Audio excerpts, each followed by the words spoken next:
Hello, good afternoon. How are you guys? Welcome to my channel. My name is Valeria and normally I do videos on traveling, family, parenting, creativity. Today's video I would do in English because it's inspired by an American author, Mel Robbins, the author of a bestseller 5 Seconds Rule. You should definitely check her YouTube videos and read her book. It will give you a lot of inspiration. And today I'm going to talk about year 2017 and how it was for me. And I will use the guide, and it's called Your Best Year Ever 2018. But she says that before you begin to plan 2018, you should look back at 2017 and ground yourself, find out what were the highlights, what you succeed with, what were your failures, and this would be a kind of starting point you can enter 2018 with. First, I'm going to talk about my 5 highlights, so let's get into it. Highlight number 1, and this year it's of course the birth of my son, my 3rd son, Victor Alexander. He was born this summer and he is 5 months old now. I did my best to have the best possible experience of pregnancy, to have as much fun and joy I just could. And I succeed with it. I meet and fight all my fears, all my doubts this year that are connected with pregnancy and small babies and of course delivery. And I am very satisfied with the way I delivered, with the atmosphere I was surrounded with in the healthcare center in Alta, and with my fantastic midwife Charlotte Mansverk. I couldn't just thank her enough for her brilliant, fantastic smile. She just shined during all my delivery. And her support was so important to me to have the best experience with giving birth to a child. My number 2 is my travel to Paris. I actually have started this year in Paris. I celebrated New Year in Paris and I was there for 1 week. I was alone because my daughter and my husband were in South America at that time. I couldn't travel with them because I had some job to do in Alta, but I really got this some 5 or 7 days of vacay, and I spent them in Paris. There was a kind of bit grey cloud to begin with over my Paris journey because I haven't heard from them for weeks, and it was really devastating for me. Maybe it had with my pregnancy to do with. I was 4 months on my way, so I was so sad. I was crushed. I was ruined. I couldn't understand. Was it really so difficult to connect with me? They didn't have internet, but cell phone they could borrow, and just called me and tell me that we are fine, we love you and we miss you, but we are fine. But then I decided to focus on another thing, and it was gratitude. I've made a Paris travel book, and among all the drawings I made a kind of lists what I was grateful to my husband for, what I wanted to experience with him in future, what I was afraid of, what I was feeling joy from, and so on and so forth. And I get so much better. I just decided I think about it no more. And I focused on discovering Dali, Picasso, museums, churches, Sacré-Cœur, Montmartre, Notre-Dame de Paris. I've been to a fantastic performance of a flamenco dancer in Théâtre des Champs-Élysées.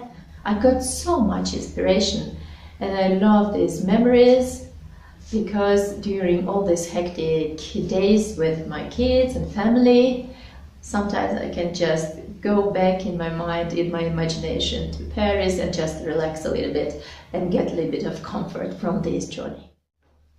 My highlight number 3 and 4, because those two goes to my children.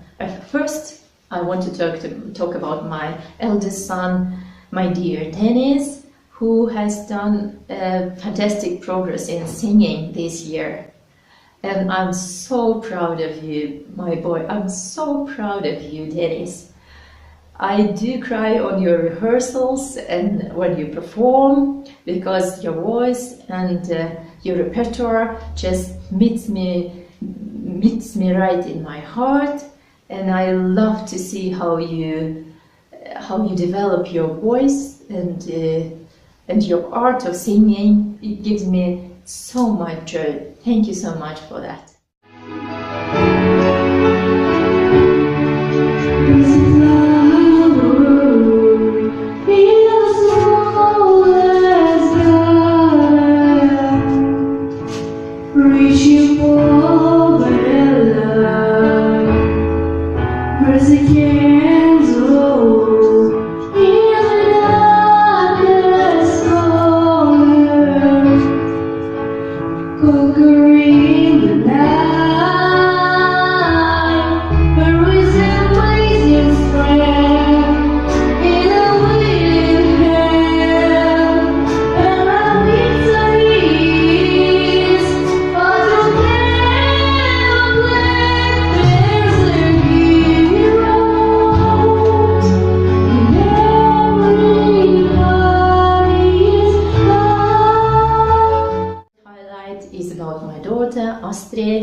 And I'm really proud of her because she's doing an amazing job as an elder sister. She has gone from jealousy, a kind of denial, to being a so caring and so loving person, and they're having so much fun together with Victor, and I'm so proud to see how she accustomed to this new situation in our life, in our family, when we have gone from 3 members to 4. I'm really proud of you, Astrid. Maybe you're going to see this video when you are 18 years old. So I just want you to know that. As my number 5, I want to mention our Easter on the island of Sørøya in Finnmark County of Norway. It was amazing Easter in a pure Norwegian style. We were in our cabin, our summer house on the island of Sørøya, and we did some really beautiful ski trips up in the mountains. They were short because Astrid is still 5 years, but we really had a lot of fun. And this sceneries, this landscape with this bright blue sea and sky and this snow that glitters, they also are right here when I just close my eyes, and I just love this Easter. I have never had a better experience with Easter before. We are moving further, and now I'm going to mention 3 of my failures or things I didn't succeed with. And the first one is that I dropped out a Spanish course. It was an online course at the University of Østfold in Norway, but it was too demanding. The level was too high, and I didn't manage to get good internet each time I had classes.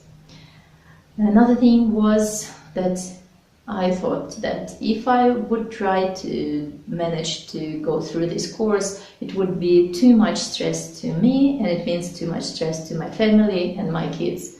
So I just had to choose it out. Number 2 is that I didn't use as much time for drawing and painting as I would love to. There's still some kind of fear and fighting of the white untouched paper. I fear that my work would not be good enough and that I'm not good enough. I know the answer is just to train and work harder and harder and harder, and this is exactly what I'm going to do in 2018.